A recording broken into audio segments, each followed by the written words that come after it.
اور ڈاکٹر صاحب السلام علیکم۔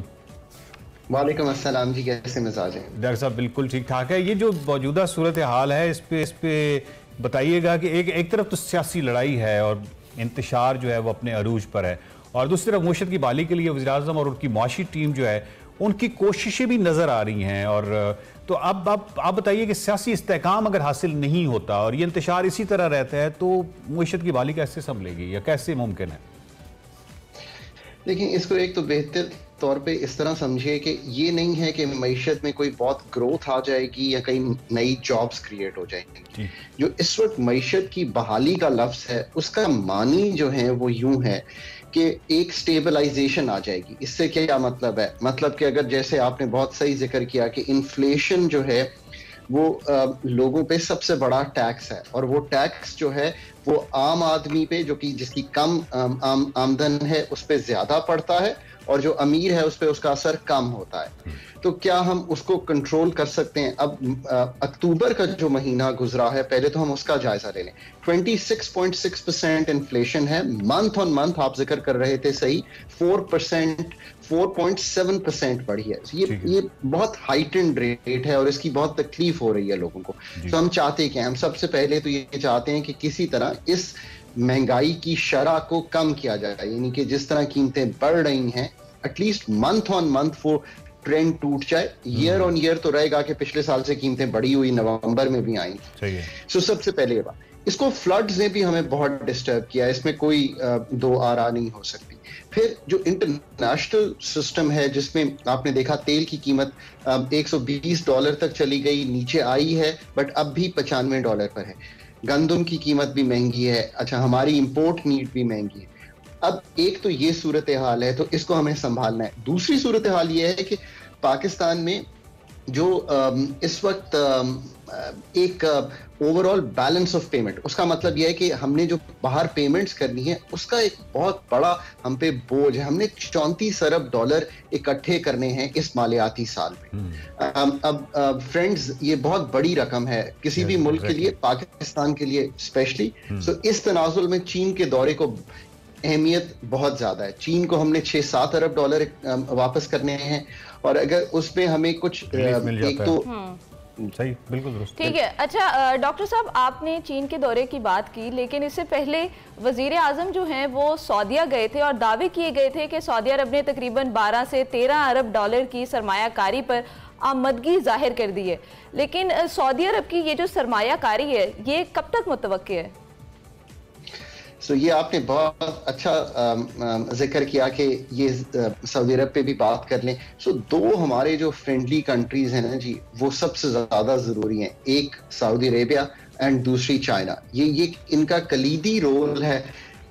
سعودی عربیہ کا جو رول ہے وہ اس طرح بہت اہم ہے کہ ہم ان سے تیل لیتے ہیں، اور وہ تیل اب ہم ڈیفرڈ پیمنٹ، اس کا مطلب یہ ہے کہ $1.2 ارب کا تیل اگر ہم نے لینا ہے اس سال تو وہ ہم اس سال پیمنٹ نہیں کریں گے، اگلے سال۔ ایک تو انہوں نے ہمیں یہ سہولت دی ہوئی ہے۔ اب یہ جس کا آپ نے ذکر کیا سرمایہ کاری، اس میں تو میں اپنے آپ کو اور پوری پاکستان کی پالیسی میکرز کو ذمہ دار ٹھہراتا ہوں۔